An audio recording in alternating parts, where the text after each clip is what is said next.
Welcome to Wrestling with Heart, a podcast looking at pro wrestlers giving back to their community. Join me, Stanley Carr, as I interview wrestling's hottest names who use their platforms as entertainers to raise awareness and do community service. Hello, and welcome to another edition of Wrestling with Heart. This is the show where we talk with professional wrestlers about their lives in and out of the ring, as well as doing acts of charity work and community service, paying it forward. You know, we're all about positivity here on the show. And with me, I've got a very special guest today. This guy's wrestled all over Canada and across the world. You may know him as Hangman Hughes, but today I'm talking with Mike Hughes. Welcome to the show, Mike. Thanks for having me. It's a pleasure to be here. Yeah, it's my pleasure. And so now you're from Prince Edward Island in Canada, right? Yeah, it's the smallest province in Canada. It's a little island off the East Coast, just past Nova Scotia. A lot of people in wrestling know Halifax because of some of the big Raws that have taken place in Halifax and, of course, through the Attitude Era and whatnot. But yeah, we're a small island off the coast. It's known for its white sandy beaches and great summers and great golf courses, but in the winter, it's pretty much an iceberg. So yeah. Sounds like it's a good place to vacation. Amazing place to vacation. Great seafood, great, like the most laid back. There's only a population of 160,000 people and white sandy beaches around the whole island. So sounds very beautiful.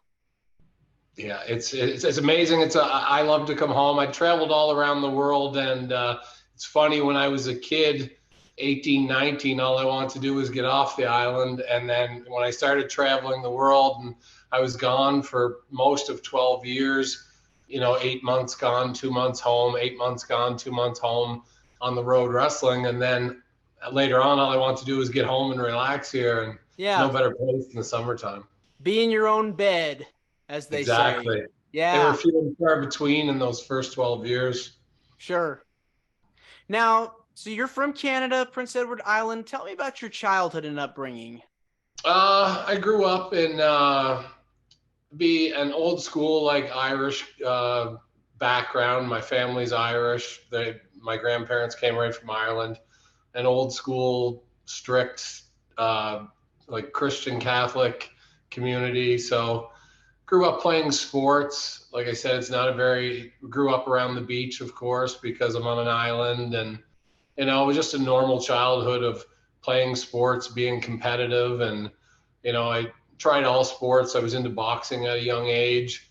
And then, of course, like every Canadian, played hockey. And then hockey wasn't really my thing. And I got on to playing a high level of basketball. I played basketball at the national level and played against guys like Steve Nash, Jamal McGlure, Todd McCulloch. Those guys are the same age as I am, and played against them at the national level. Very cool. Yeah, hockey's definitely popular in Canada. Did you get to go to a lot of games? Have you gone to a lot of games?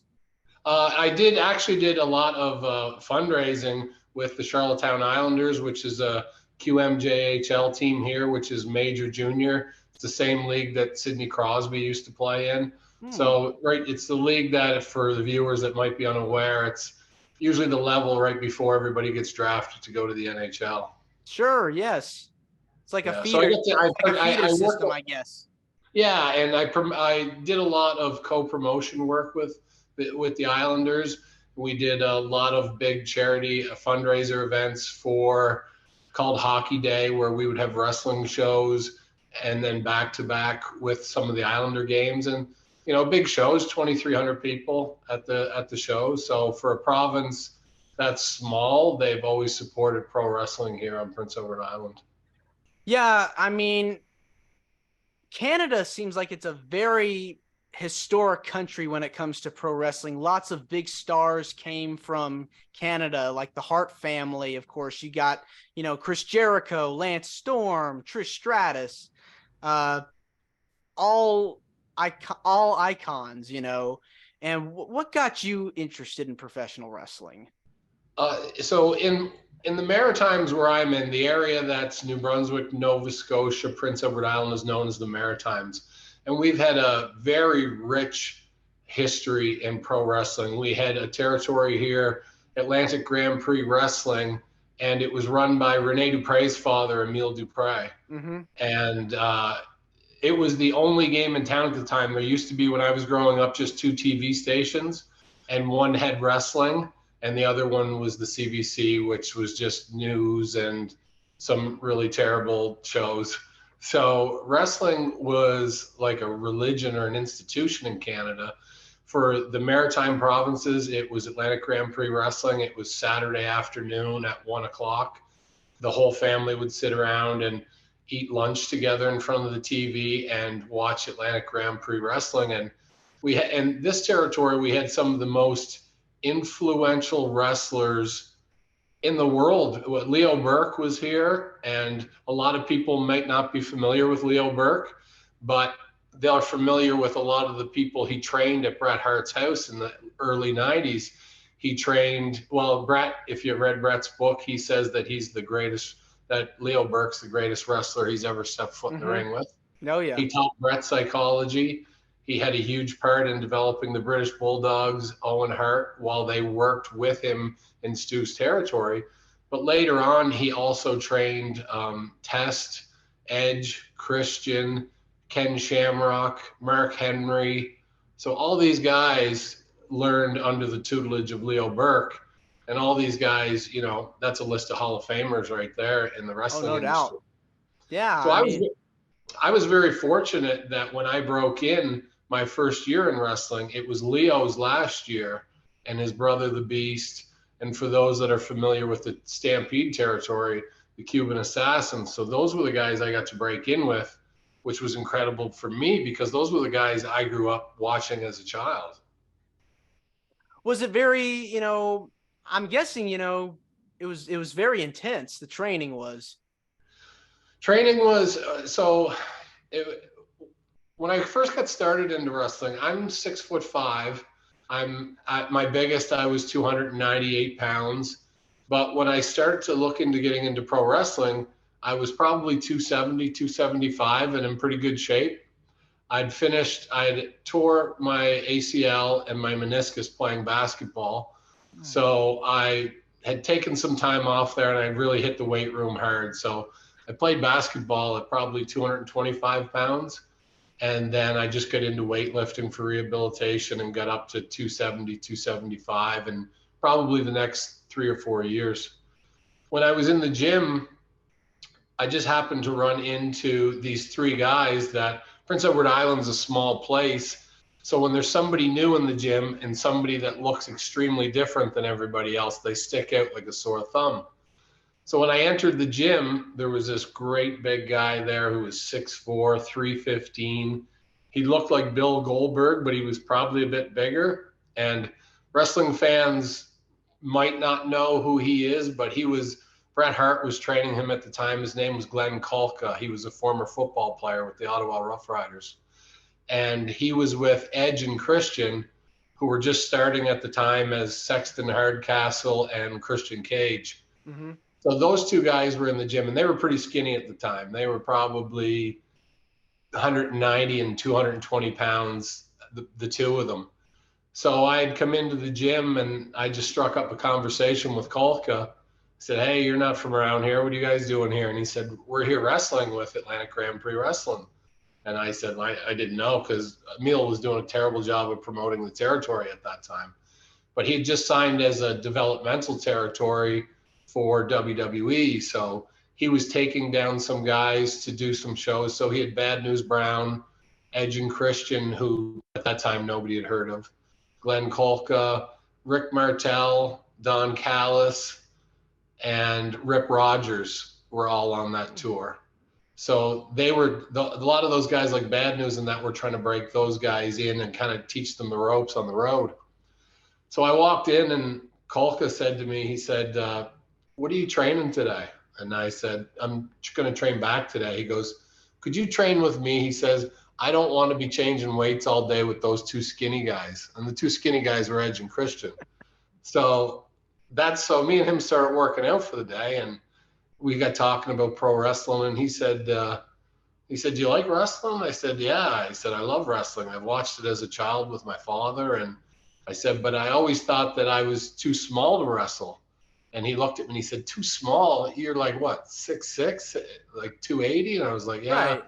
right around there. But what he didn't realize is I'm the smallest guy in my family.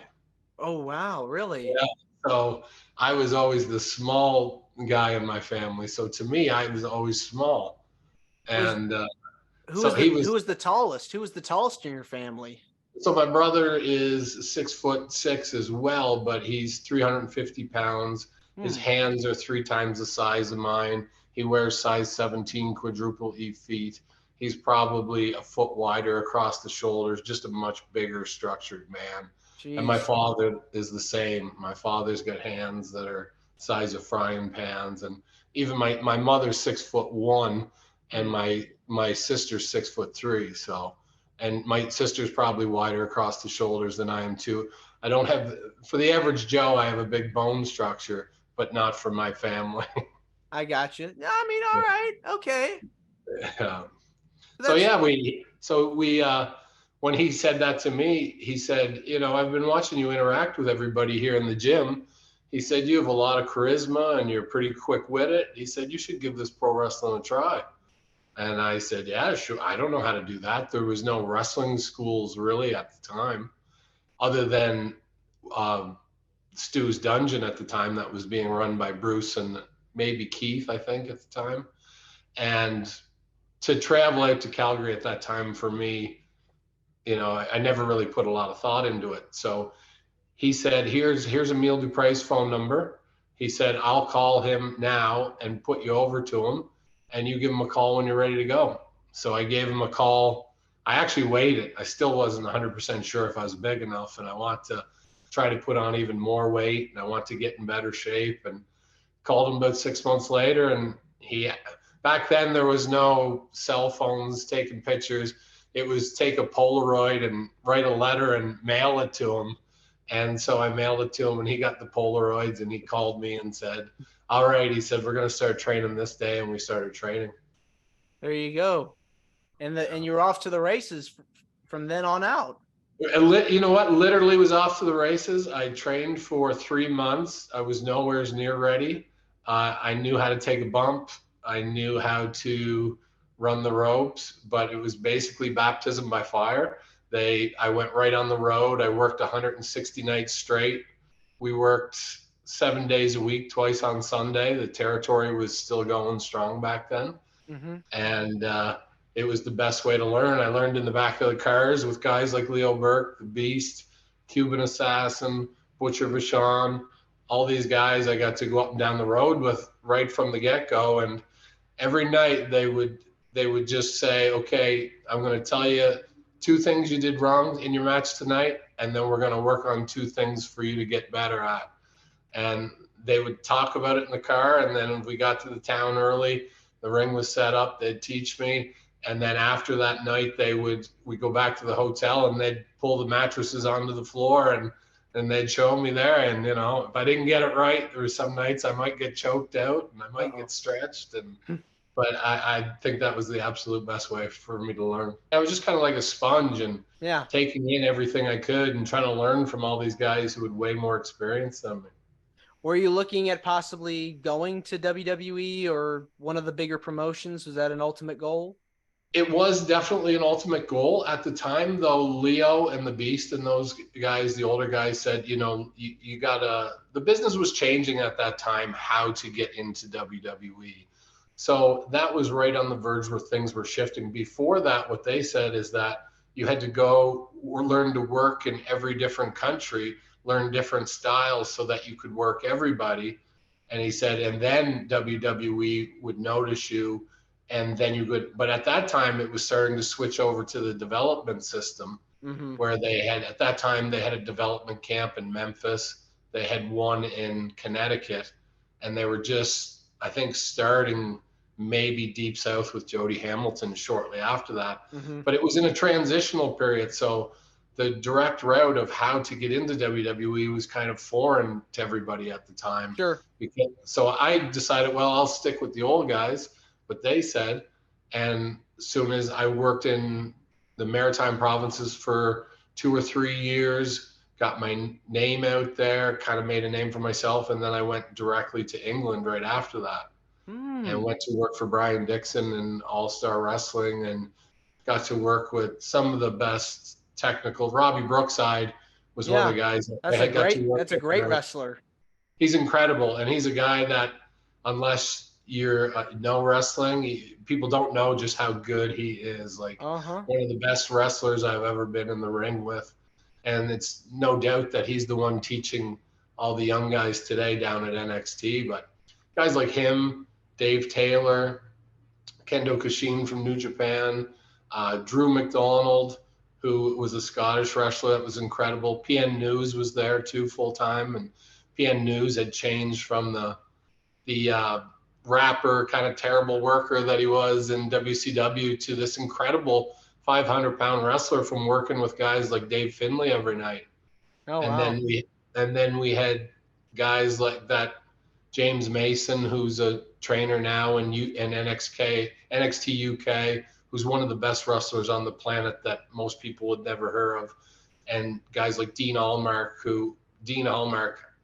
I think right now, still today, is probably the best cruiserweight wrestler in the world, hands down. So all these incredible wrestlers I got to work with, and again, learn that different British style and learn to work with guys in that British style. And there was a lot of guys coming in from Japan, young boys, to come in and work in England. So, try to learn as many different styles as I could while I was over there. And eventually, Victor Quiones and Bushwhacker Luke called me they needed a big heel to go down to Puerto Rico. So Puerto Rico was running hot at the time, selling out baseball stadiums, 20,000 people at Roberto Clemente, and Bayamon was selling out 10,000 every Saturday night, and our small shows were 5,000 at the time with the #1 rated TV show in Spanish culture. We were actually outdrawing WWE when I was in Puerto Rico for numbers down there. Yeah. That's unbelievable. Yeah, it was incredible. It was an incredible time in wrestling. Yeah. So was there a particular style that you liked the most? Because it seems like you learned so much over a particular amount of time wrestling in all these different countries. I enjoy watching the British style, probably the best. But am I the best British wrestler? No, because of my size. But I can still go hold for hold with anybody, all the smaller guys. But people don't want to see a 6'6", 280-pound guy in exchanging holds with somebody else. So the Puerto Rican style was more violent, more of a brawling style. And when I was originally brought into Puerto Rico, the original goal when the idea was pitched for me is I used to have really long hair and I had a really big beard. Ooh. And I looked a lot like Bruiser Brody at the time. So they had brought me in. The gimmick that I was supposed to come in with is I was coming back as the son of Brody. And I was coming back to get revenge on all the Puerto Ricans because Puerto Rican fans still believed it was real at that time. And that was supposed to be the storyline that was pitched to bring me in. But there was a lot of things that went on at the time. If you're aware of the story of how Bruiser Brody was killed with Invader and everything. Mm-hmm. At the time, Savio Vega and Victor Quiones had separated from WWC and started their own promotion, IWA.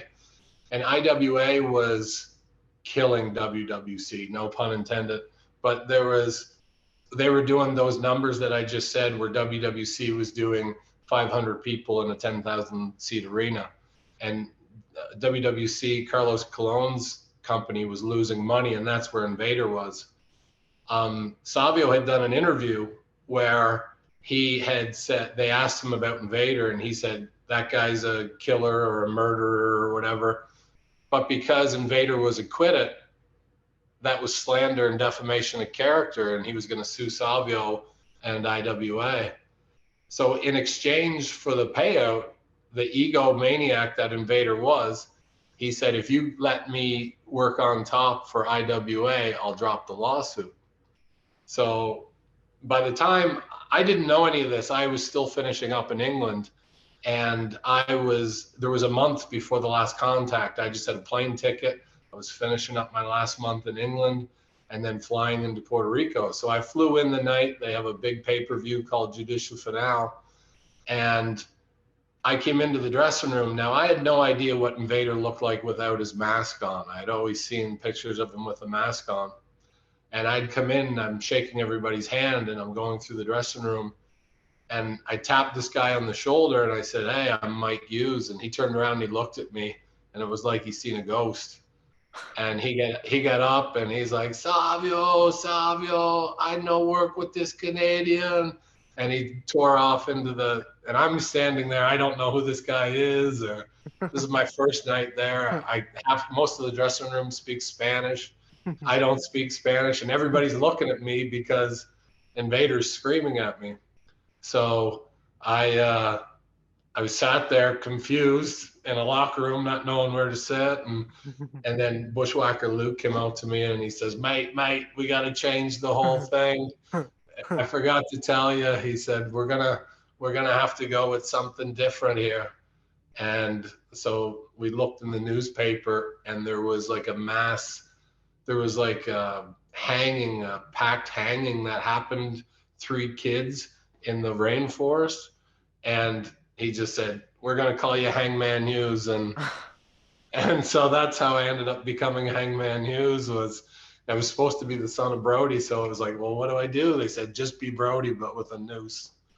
It's like it's like almost like it was like a happy accident sort of.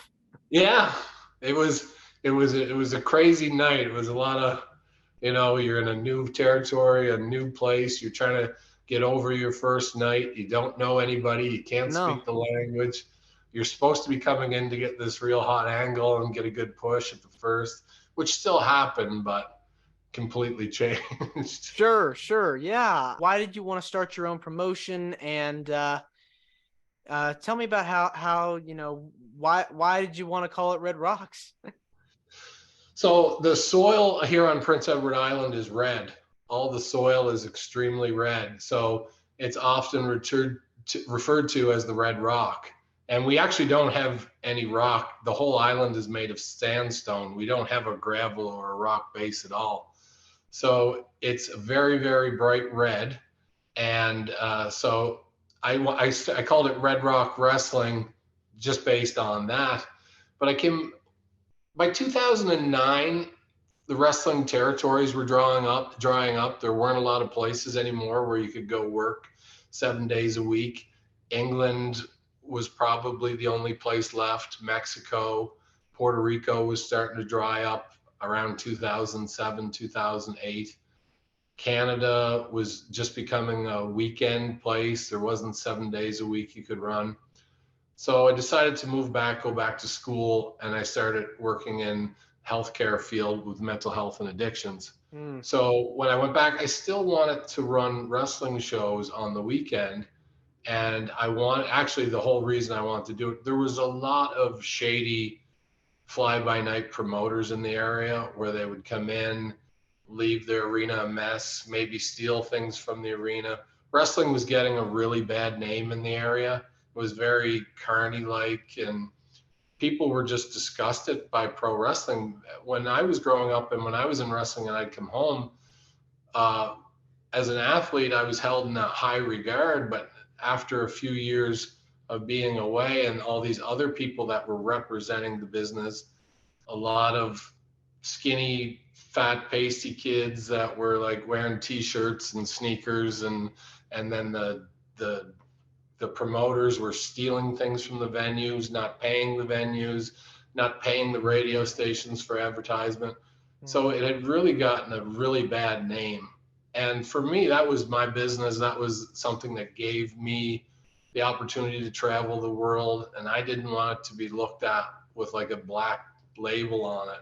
Yeah. So I'd made a decision that I was going to revitalize the name of pro wrestling in the area and bring it up to the stature that I had wanted it perceived and portrayed in. So I had a lot of connections in the area. I was very well known at this time in the area. I'm the first pro wrestler ever from Prince Edward Island. So, and just because of my stature in the community before that as a basketball player, and I used to collect money before I got into wrestling. So I was known as a legitimate tough guy. So it carried some weight. So I wanted to bring that back, that we were respected for both our physicality, because again, like I said, there was basically kids playing wrestling and Yeah. nobody thought that they were legitimate tough guys anymore. Mm-hmm. I wanted to bring an honor back to the business where you could shake my hand and I say, I'm going to pay you this and I'm going to pay you this. So Be we professional. decided to, Yes. yeah, so we decided to come back and do that. And in order to do that, we decided to do a lot of charity work too as well.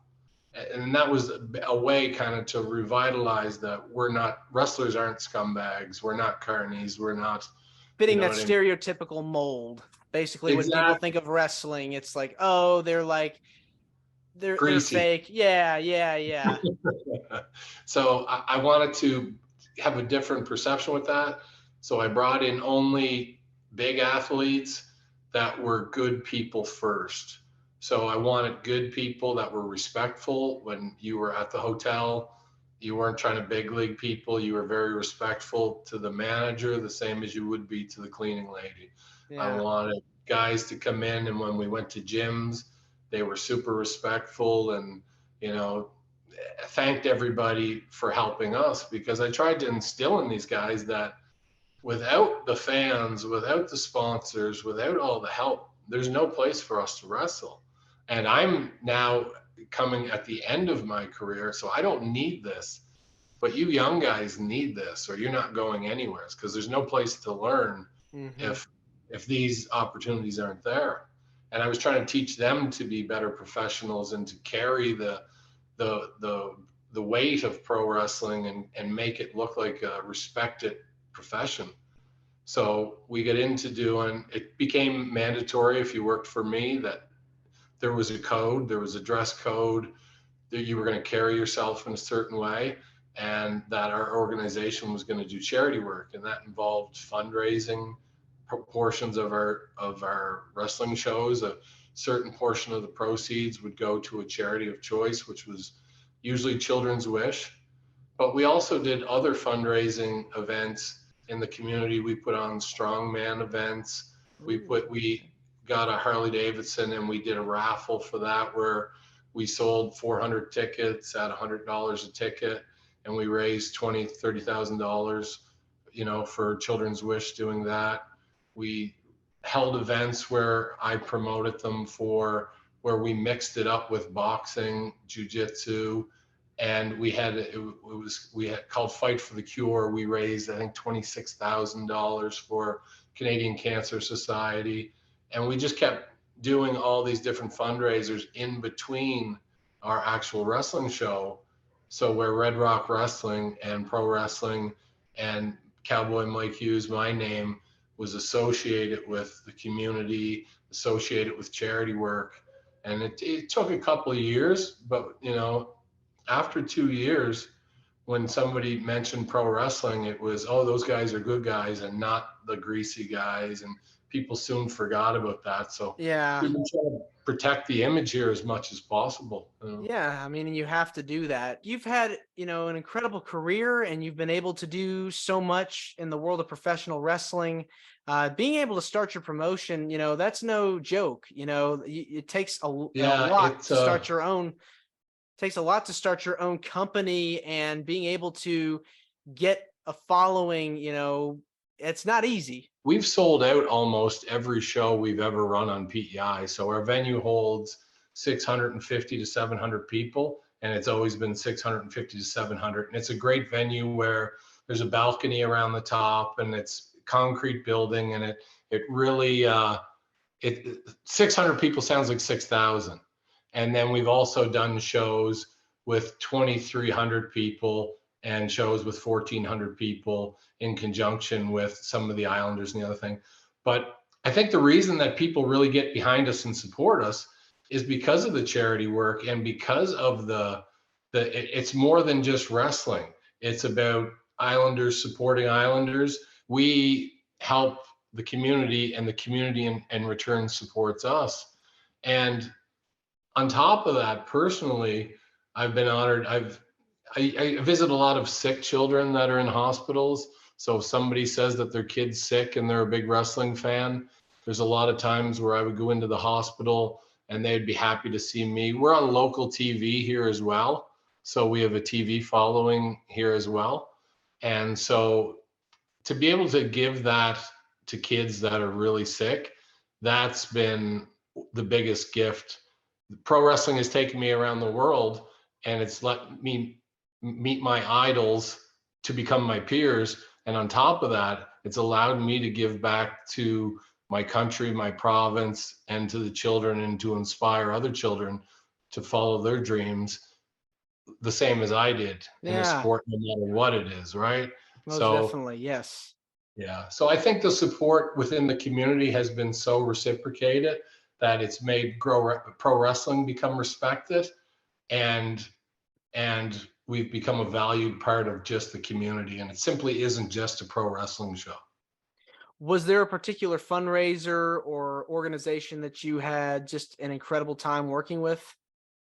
Children's Wish Foundation and Boys and Girls Club, when you see the look on these kids' faces and their families too.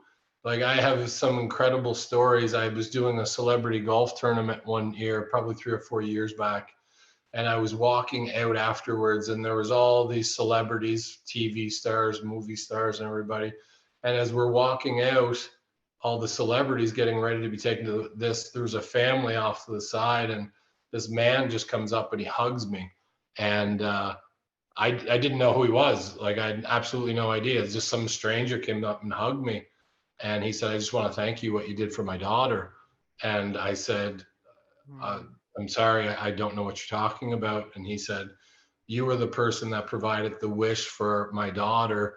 She wanted to be a veterinarian when she grew up, and you paid for her to go to Africa on African safari to see her safari." And she Oh, goes, he said, "My family would just like for you guys, would like to meet you." So I went over, and there was a young boy there and the mother, and I went over, said, "Oh, thank you very much." And I wasn't even thinking, it was a stupid question. yeah. And I said, "How's your daughter doing?" He said, "She passed away last year." Oh, So it was, because I should have known we're granting wishes for children that are yeah, terminally ill, and I never even thought about it, but it was such a powerful moment with the family. yeah. and and I've gotten a lot of calls to go in with children that are in palliative care, and it just blows me away that I get this phone call and these kids that are dying, and they say their last wish is they want to speak to you. And I'm like floored. I'm like, of all the people in the world, when you're dying you want to see me? Like, of course I'm going and doing it, but this is what's processing in my head. And this is because I'm a pro wrestler, and this is because I'm inspiring kids. Then all the bumps, all the bruises, all the broken bones, all the separations and dislocations, and all the pain I'll live with for the rest of my life, all those things are 100% worth it when you see the reaction from these families and their most vulnerable moments. You know what I For mean? sure. Yes. It's incredible. There's a family that the child passed away. They sent me a picture of it, and they have the Red Rock Wrestling logo on the back of their son's tombstone, Mm, because it was such an important thing for him as a child. And he started watching us when he was 5 years old, and he died whenever he was 19 years old of cancer. But that, because we were such a big influence in his thing, his mother paid tribute to the organization by doing that. So it just shows the impact. It's not, yeah, when that's people say touching. it's, yeah, when people say it's just pro wrestling, or it's just fake fighting, or when you put the word "it's just" in front of anything. But we've changed lives, we've inspired people's lives, and we've helped families in their most vulnerable moments. And to me, like, when people try to put down pro wrestling, there's very few other professional sports and athletes that are in that position, and not only are offered that position, but take that position and cherish it and grab it and run with it and try to do the best they can with what little they have. Hats off to the guys like John Cena who are doing.